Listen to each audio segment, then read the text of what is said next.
JNBPY cues section कर रहे हैं, ठीक है, जिसमें क्वेश्चन नंबर 1 और किसकी कर रहे हैं हम, ये कर रहे हैं हम area perimeter volume and surface area, ठीक है जी, area perimeter volume and surface area, ठीक है जी, जिसमें पहला क्वेश्चन पूछता है ये कि if each side of square is decreased to 1/3 of itself, कहता है हर एक साइड जो है स्क्वायर की अगर उसको कर दिया जाए कम कितना 1/3, ठीक है, then the area of the square will be decrease to, कितना एरिया डिक्रीज हो जाएगा, ठीक है जी।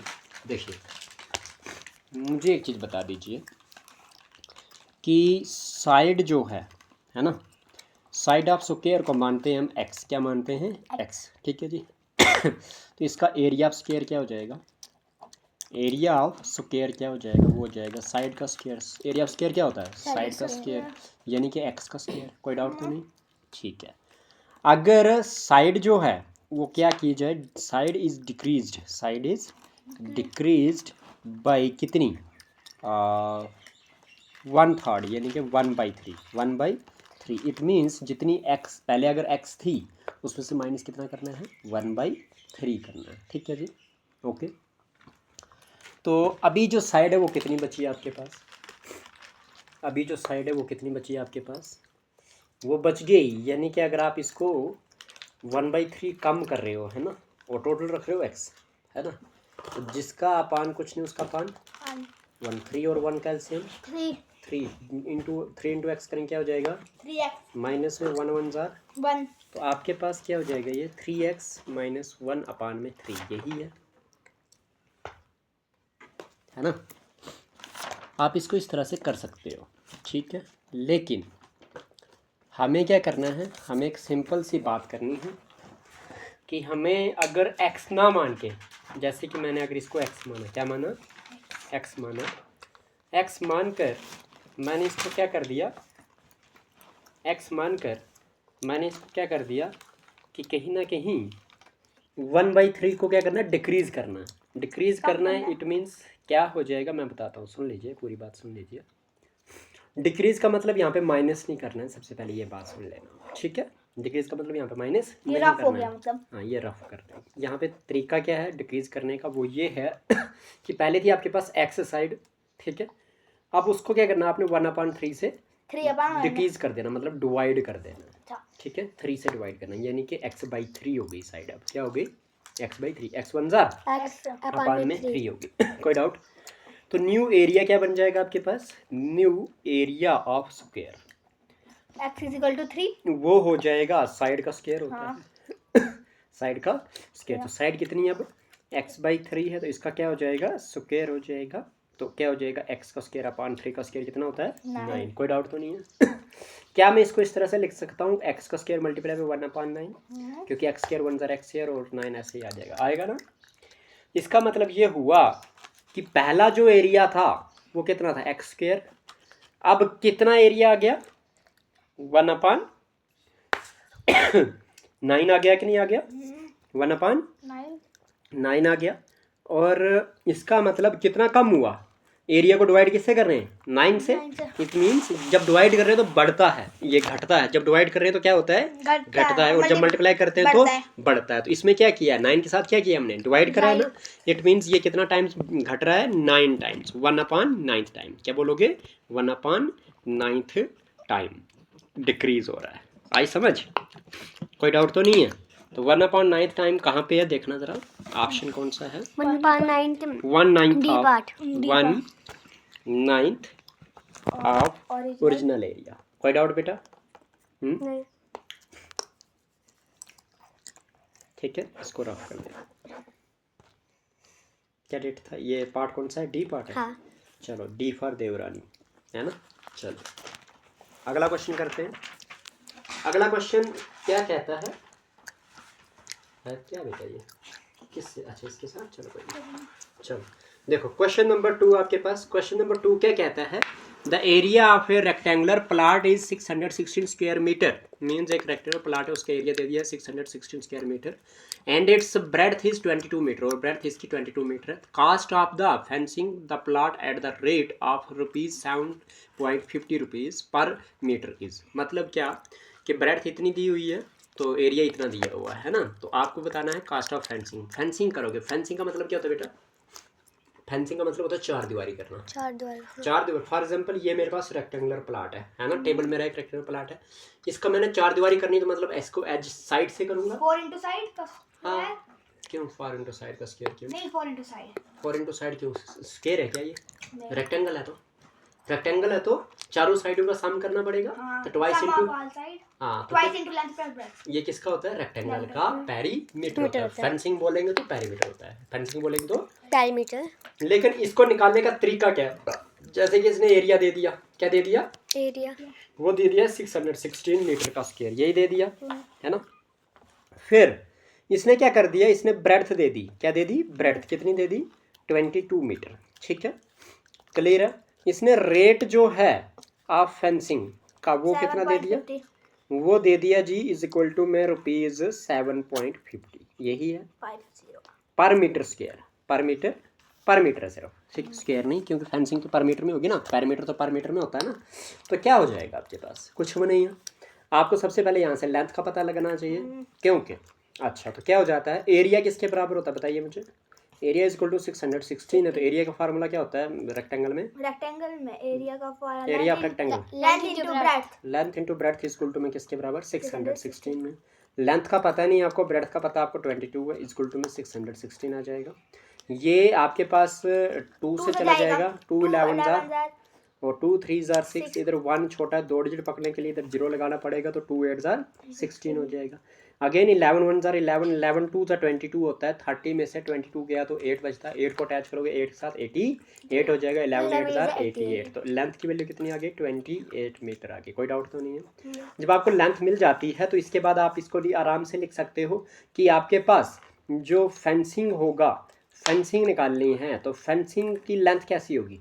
फेंसिंग की लेंथ आपके पास निकल जाएगी, यानी कि perimeter, fencing length is equal to perimeter of rectangle, है ना। तो पेरीमीटर ऑफ रेक्टेंगल किसके बराबर आता है? Twice into length breadth, length into breadth.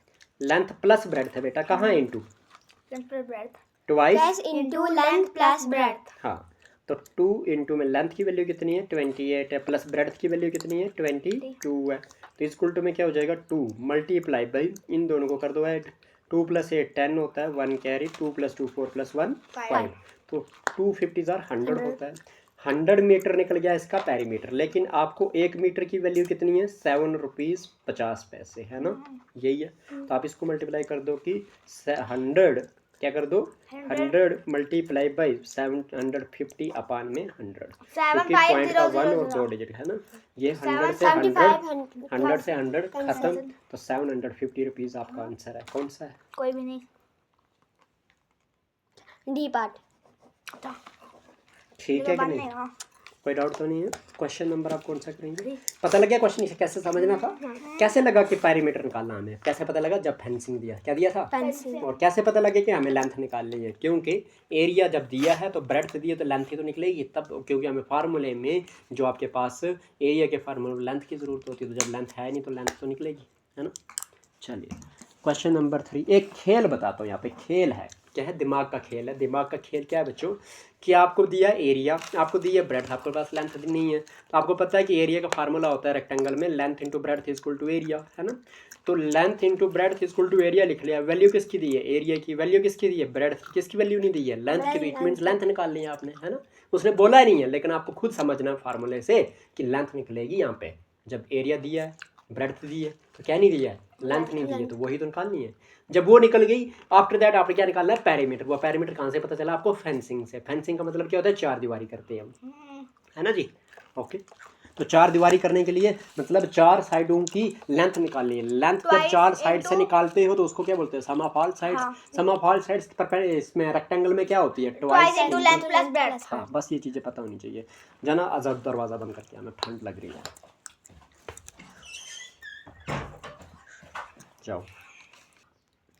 Question number 3 बोलता है आपको कि आपके पास the perimeter of a square is equal to the perimeter of the rectangle. जो आपके पास स्क्वायर का पेरीमीटर है वही आपके पास इसका रेक्टेंगल का पेरीमीटर है, लेकिन पेरीमीटर जो रेक्टेंगल है उसकी लेंथ कितनी है 17 मीटर है और ब्रेड्थ कितनी है 11 मीटर है। द एरिया ऑफ स्क्वायर बताइए किसके बराबर होगा इन मीटर स्क्वायर में। ठीक है बेटा, आइए बात करते हैं। देखो यहाँ से एक चीज़ समझ आ रही है आपको कि पेरीमीटर किसका, स्क्वायर का, पेरीमीटर किसका, रेक्टेंगल का, दोनों क्या है बराबर है, है ना, एक ही है। जब दोनों का पेरीमीटर सेम हो तो एरिया किसका बड़ा रहता है, स्क्वायर का कि रेक्टेंगल का? रेक्टेंगल का। स्क्वायर का। मैंने की पॉइंट्स में पढ़ाया था कल भी। ठीक है, तो आपके पास याद रख लेना कि जब भी आपके पास पेरीमीटर ऑफ स्क्वायर और एरिया इक्वल हो तो आपके पास एरिया जो होता है स्क्वायर का वो बड़ा होता है। हाँ, रेक्टेंगल और स्क्वायर का पेरीमीटर अगर सेम है तो स्क्वायर का एरिया ज़्यादा होता है, बड़ा होता है। ठीक है जी। तो इसी केस में क्वेश्चन का समझना ज़रा इधर, जब दोनों सेम है, पैरामीटर दोनों के सेम है, लेकिन स्क्वायर के बारे में कुछ नहीं कहा, वैल्यू हमें कुछ नहीं दिया, लेकिन रेक्टेंगल के बारे में क्या दिया इसने कि 17 मीटर और 11 मीटर। तो यहाँ से आप पैरामीटर निकाल सकते हो रेक्टेंगल का। जितना पैरामीटर रेक्टेंगल का आएगा उतना ही आपके पास स्क्वायर का आ जाएगा। उस तरह से आपके पास क्या हो जाएगा, एरिया निकल जाएगा, है ना। आइए इन मीटर में निकालना है, मीटर स्क्वायर में एरिया होता है। देखिए आपको पता है पेरीमीटर ऑफ रेक्टेंगल किसके बराबर होता है? Perimeter twice into length plus breadth. Perimeter of rectangle जो होता है twice into length plus breadth होता है। तो बताइए मुझे 2 इनटू लेंथ क्या है, लेंथ है आपकी 17 मीटर प्लस ब्रेड्थ क्या है आपकी 11 मीटर है। ठीक है जी। तो क्या हो जाएगा आपके पास, क्या था कि जो पेरीमीटर है स्क्वायर का और वो इक्वल है किसके, पेरीमीटर ऑफ रेक्टेंगल के।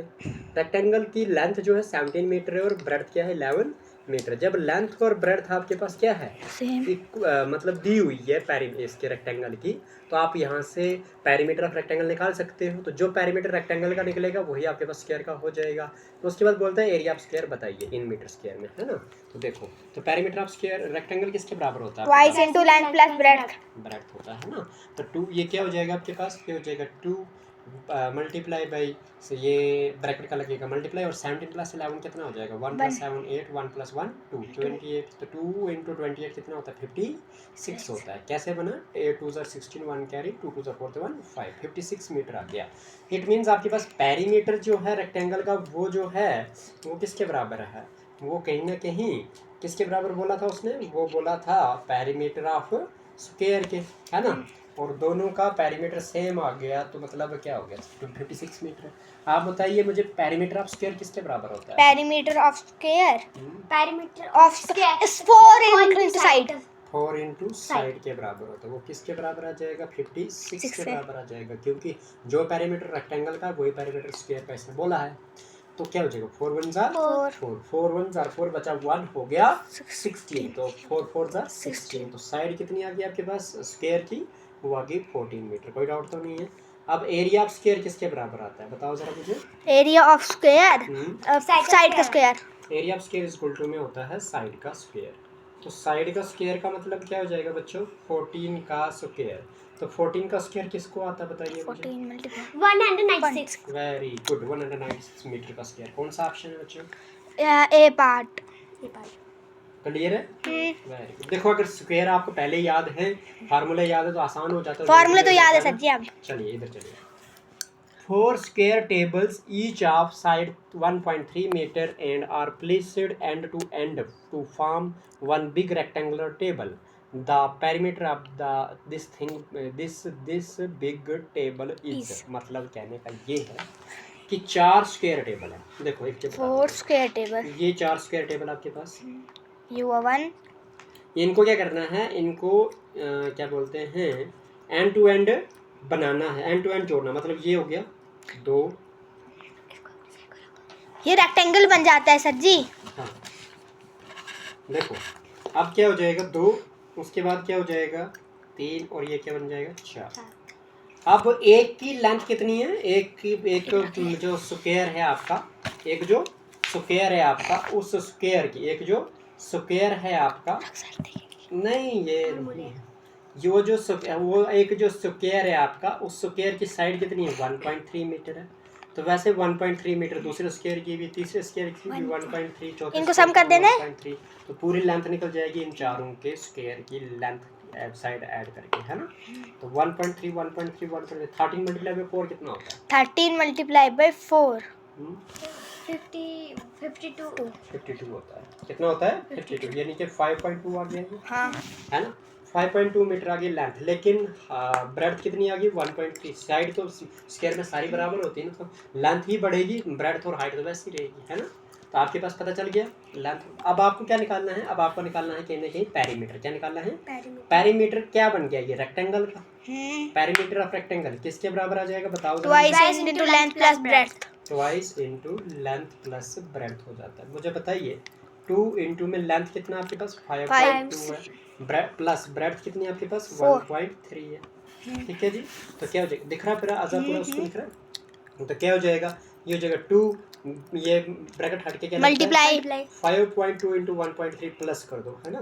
तो 3 प्लस 2 5 5 होता है, 6 पॉइंट का पॉइंट 1 प्लस 5 6, तो 6.5 आ जाएगा।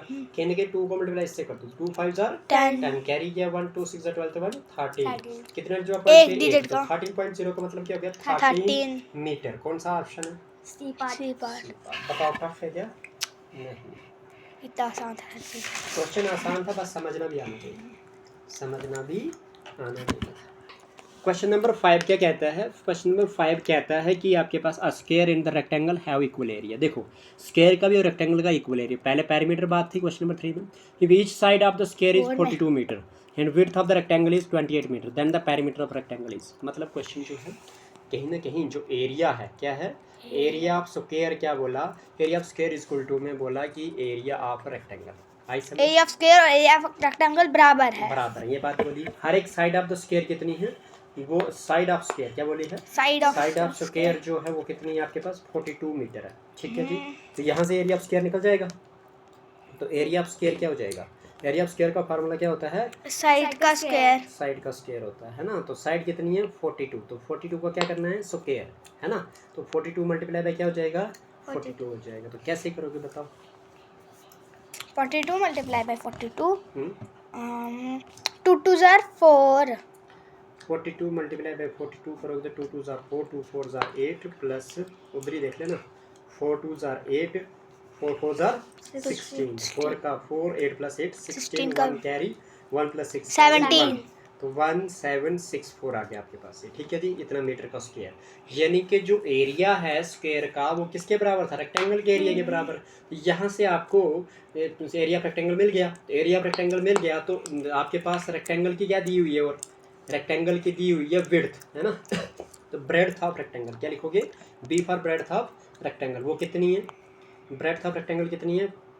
28 मीटर, है ना। तो आपके पास एरिया ऑफ रेक्टेंगल का फार्मूला क्या होता है? Area of rectangle length into breadth. Length into breadth होती है। तो एरिया ऑफ रेक्टेंगल आपके पास पता चल गया। जो स्क्वायर का एरिया वही रेक्टेंगल का एरिया है, तो वो हो जाएगा 1764, है ना। इक्वल टू में लेंथ आपको नहीं है पर ब्रेड्थ। अब क्या हो जाएगा? यहाँ तक कोई डाउट तो नहीं है? मतलब ये है कि इसको इसके साथ मल्टीप्लाई करनी पड़ेगी तो क्या हो जाएगा? 8 4 जार हैं? नहीं 2 से जाएगा सर जी ये 2 1 जार 2 2 4 जार 8 2 8 जार 16 बचा 1 2 8 जार 16 2 2 जार 4। आप क्या कर दोगे?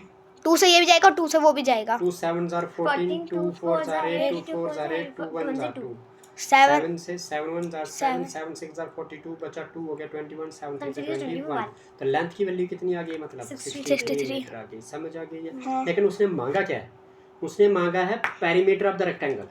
क्या मांगा है? रेक्टेंगल का पेरीमीटर। तो perimeter of rectangle, perimeter of rectangle किस तरह से निकल जाएगा? Perimeter of rectangle twice into length plus breadth. ठीक है जी। तो क्या हो जाएगा आपके पास? ट्वाइस इनटू लेंथ कितनी है 63, ब्रेड्थ कितनी है 28। तो कर दो ना। तो क्या हो जाएगा 2 ब्रैकेट खोल के मल्टीप्लाई 8 प्लस 3 11 1 कैरी 2 प्लस 6 कितना होता है? 8 प्लस 1 9 तो 2 1 जार 2 9 जार 18 182। कौन सा आंसर है? डी पार्ट मीटर में। हाँ मीटर में होता है। कोई डाउट तो नहीं है? नहीं। क्वेश्चन नंबर 6 पर देखो जी। क्वेश्चन नंबर 6 आपको पूछता है कि the area of shaded region, ये जो शेडेड रीजन है इसका एरिया निकालना है आपने। ठीक है जी। देखो जी, फिगर दिखाई उधर अच्छे से, देखो अब क्या है आपके पास, ये इस तरह से है नीचे, अब आगे है पूरा, ना। तो ये है 3 सेंटीमीटर यहाँ से यहाँ तक, आई समझ, यहाँ से यहाँ तक 3 रख लो सर जी, सारे 3, सेंटीमीटर में ही है तो। ठीक है। और यहाँ से लेके 8 सेंटीमीटर, हाँ, यहाँ यहाँ से लेके यहाँ तक कितना है, 8 सेंटीमीटर। यहाँ से लेकर ऊपर तक ये 5। यहाँ से लेके इधर तक जो है वो 5 सेंटीमीटर, समझ आ रही है, क्लियर है। अब क्या है, ये 15, यहाँ से लेके यहाँ तक जो है वो कितना है, 15 सेंटीमीटर, ठीक है जी। टॉप भी 15 है। और आपके पास यहाँ से लेके यहाँ तक ये भी आपका 15 सेंटीमीटर, ठीक है। हमें मतलब ये वाला निकालना है, हमें निकालना है शेडेड रीजन का एरिया। एरिया निकालना है अंदर तक। तो कैसे निकलेगा मैं बताता हूँ, सुनो, सिंपल सी बात करें, sum of all sides, area समफाल साइड से निकलता नहीं, है। एरिया किस तरह से होता है, स्क्वायर का, स्क्वायर है ये। फिर एरिया या तो दो लेंथ को मल्टीप्लाई करके निकलता है, या फिर स्क्वायर हो तो साइड का स्क्वायर, रेक्टेंगल हो तो लेंथ इनटू ब्रेड्थ होता है। आप देख रहे हैं यहाँ पे, आपको यहाँ से भी देख लो, इधर देखो, एक साइड भी आपको लेंथ भी इसकी 15 सेंटीमीटर दिख रही है और ब्रेड्थ भी 15 सेंटीमीटर दिख रही है, तो मतलब स्क्वायर हो गया ना फिर। सारी साइडें बराबर है तो एरिया ऑफ स्क्वायर क्या हो जाता है, साइड का square. Area of square is equal to में किसके बराबर होता है, वो होता है साइड का स्क्वायर। साइड का स्क्वायर का मतलब क्या हो जाएगा कि 15 का स्क्वायर। 15 का स्क्वायर किसके बराबर हो जाता है, 15 जार होता है, 15 का स्क्वायर किसके बराबर होता है, 125। हाँ? किसका, 15 का स्क्वायर 150 नहीं आपका पेपर है और आपने फार्मूले सारे भूल दिए, ठीक है। स्क्वायर एंड स्क्वायर भी भूल रही हो यार, सिंपल नहीं करवाया था, 225 होता है ये, हैं, देख लो, 5 5 जार 25, और इसको एक बढ़ा के करते हैं तो 1 2 जार 225 नहीं आया, ठीक है, 225 आ गया ये। अब आपके पास क्या करना है, हमने एक चीज़ करनी है कि ये वाला एरिया तो शेडेड है, था ही नहीं, शेडेड एरिया तो यही था, सिर्फ शेडेड एरिया तो ये था, लेकिन ये वाला एरिया था नहीं इसमें, तो ये वाला एरिया कैसे निकालोगे, ये 5 इधर है तो 5 इधर भी हुआ है ना, 5 ये सामने 5 है, लेकिन ये कितनी जगह है ये पता करो, तो ये कैसे पता करोगे, 8 + 3 कितना होता है, 8 + 3 10 11, हाँ 11 होता है। मतलब ये टोटल थी 15 में से 11 ये शेडेड है, अनशेडेड कितनी बची, मतलब इस साइड से थी ये 15 टोटल थी ना, क्योंकि ऊपर 15 ये भी 15 होनी है, 15 में से 8 निकाल दो, 15 में से 8 निकाला हमने, 9 10 11, ये 7 बचा, 7 बच गया, 7 में से ये 3 निकाल दो, 7 में से 3 5 नहीं 4 4, ये 4 है, यहाँ से यहाँ तक वैल्यू कितनी है 4 और ऊपर के लिए कितनी है ये 5, तो मतलब एरिया ऑफ अनशेडेड क्या हो जाएगा, area of unshaded = 4 is equal to में ब्रेड्थ है उसकी 4 और लेंथ है उसकी 5, तो 4 5 20 20 तो मतलब आपके पास एरिया ऑफ शेडेड रीजन क्या निकल जाएगा, एरिया ऑफ शेडेड रीजन वो कितना हो जाएगा, 225 था आपके पास टोटल बना, उसमें से माइनस करना अनशेडेड रीजन को, वो 20 है, तो 5 में 0 गया 5, 2 में 2 गया 0, 205 मीटर पर स्क्वायर। सर यहाँ पे मतलब 4 बचे शायद, ए पार्ट, हाँ ए पार्ट आपको प्लस माइनस नहीं आ रहा है, नहीं मैंने उसका 7 में से 3 गया तो 5 बचता है, 4 फिर क्या मस्ती है ये, आप लोग बहुत मस्त हो रहे हो बच्चों। क्वेश्चन नंबर 7 करते हैं। The length width and height of a water tank are 11 metre 10 metre and 9 metre respectively.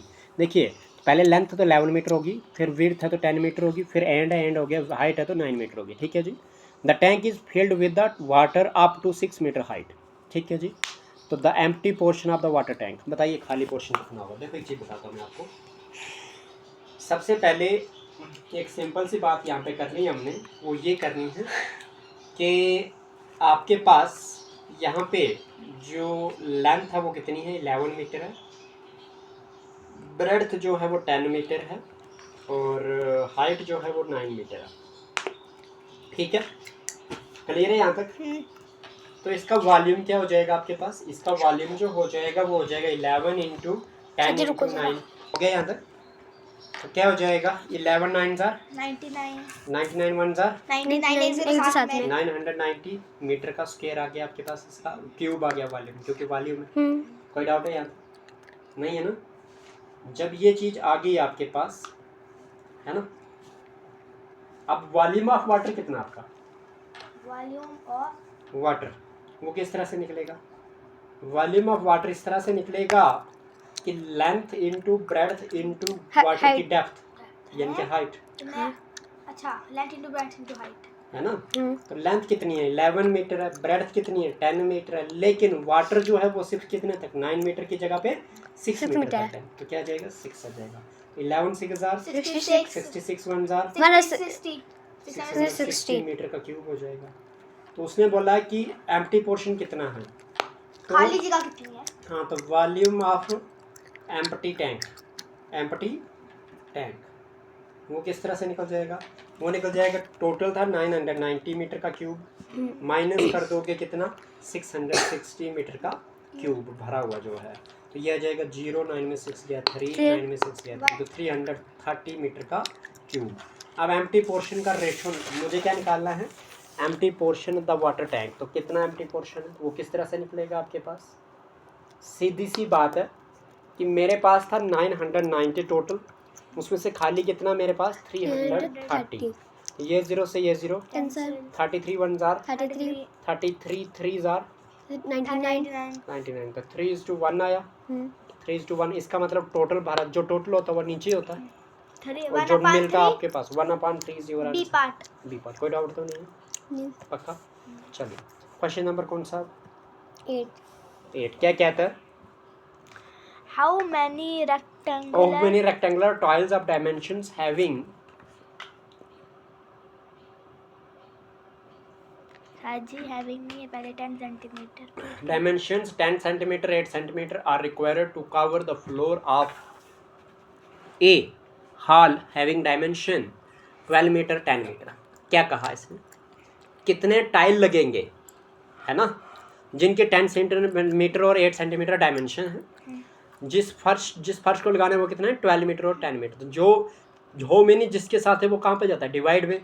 हो मेनी किसके साथ है? टाइल के साथ। आपके पास सीधे अदर लिखना आपने, आइए आप लिखना है 10 सेंटीमीटर इंटू में 8 सेंटीमीटर डिवाइड में, और न्यूमरेटर में लिखना आपने कितना? 12 मीटर इंटू 10 मीटर, है ना। तो इसका मतलब क्या हो गया? इसका मतलब ये हो गया कि 1 मीटर में कितने सेंटीमीटर? 100। तो 12 इंटू 100 मल्टीप्लाई बाई 10 इंटू 100 अपान में 10 इंटू में 8। ठीक है, सेंटीमीटर था नीचे, ऊपर वाला भी सेंटीमीटर में कन्वर्ट हो गया।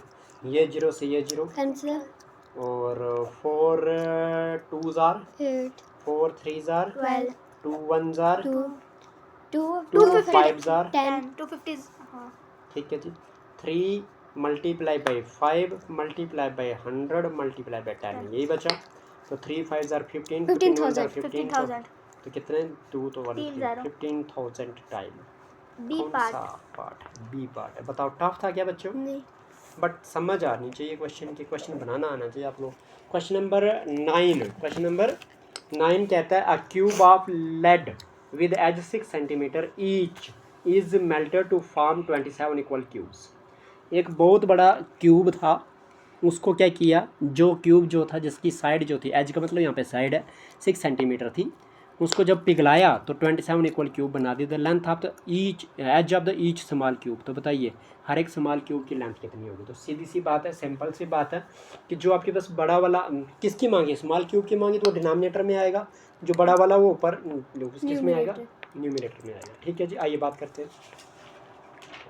मैं आपको अगर एक चीज़ बता दूं, यहाँ पे एक सिंपल सी बात है क्या है वो? ये है कि क्यूब एज पहले कितना था? एज ऑफ क्यूब कितना था पहले वाले का? एज ऑफ क्यूब वो कितना था? वो था आपके पास 6 सेंटीमीटर, यही था। तो इसका वॉल्यूम क्या हो जाएगा? इसका वॉल्यूम ऑफ क्यूब क्या हो जाएगा? बताओ जरा मुझे। वॉल्यूम ऑफ क्यूब, ये साइड का क्यूब हो जाएगा। मतलब क्या हो जाएगा? 6 सेंटीमीटर का क्यूब हो जाएगा। तो मतलब 6 multiply by 6 multiply by 6 is equal to में 216 सेंटीमीटर का क्यूब। कोई डाउट तो नहीं? और मुझे क्या करना है, मुझे एक चीज़ करनी है यहाँ पे, ठीक है, वो ये कि कितने साइड होगी क्यूब की, तो वो किस तरह से निकलेगा। सीधी सी बात है, मुझे एक चीज़ याद करनी पड़ेगी कि volume of edge of each cube कितना है वो निकालना पड़ेगा, ठीक है जी। तो किस तरह से निकलेगा, सीधी सी बात है, मुझे एक चीज़ करनी पड़ेगी, वो ये कि मेरे को 6 × 6 × 6 में दिया गया है वॉल्यूम ऑफ क्यूब जो बड़ा है, उसको पिघला के मैंने 27 क्यूब बनाने हैं। इनटू में उनका भी वॉल्यूम क्या होगा, x का क्यूब होगा, x का क्यूब, यानी कि इस तरह से लिख लेता हूँ मैं। तो आपके पास पता चल गया होगा, क्योंकि 3 2s are 6 और 3 9s are 20, 3 2s are 6 और 3 3s are 9, 3 1s are 3, 3 2s are 6।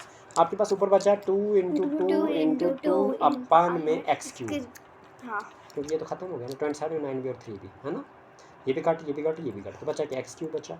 इसका मतलब ये हो गया कि एक्स क्यूब की वैल्यू कितनी आ गई, 8 आया ये। 8 आई। तो मतलब ये कह सकता हूँ मैं कि 2 का क्यूब अपान में एक्स का क्यूब, ये क्यूब से ये क्यूब, तो मतलब एक्स की वैल्यू कितनी आ गई, 2 आ गई। तो 2 सेंटीमीटर आ गया आपके पास ब्रेथ। क्या कहाँ पे है, 9 का कितना, बी पार्ट। B part. समझ आए कि नहीं, कोई डाउट तो नहीं है। 2.0 एक ही हुआ ना, हाँ जी, अगर 0.2 होता नहीं फिर नहीं, फिर नहीं, 2.0, क्योंकि पॉइंट के बाद 0 के लिए नहीं होती। यस। क्वेश्चन नंबर 10 देखो, बोलता क्या है, लाइट बंद कर दी है क्या आपने इसकी, है ही नहीं, लाइटिंग चल रही है, कोई बात नहीं, रोकना जरा यहाँ से।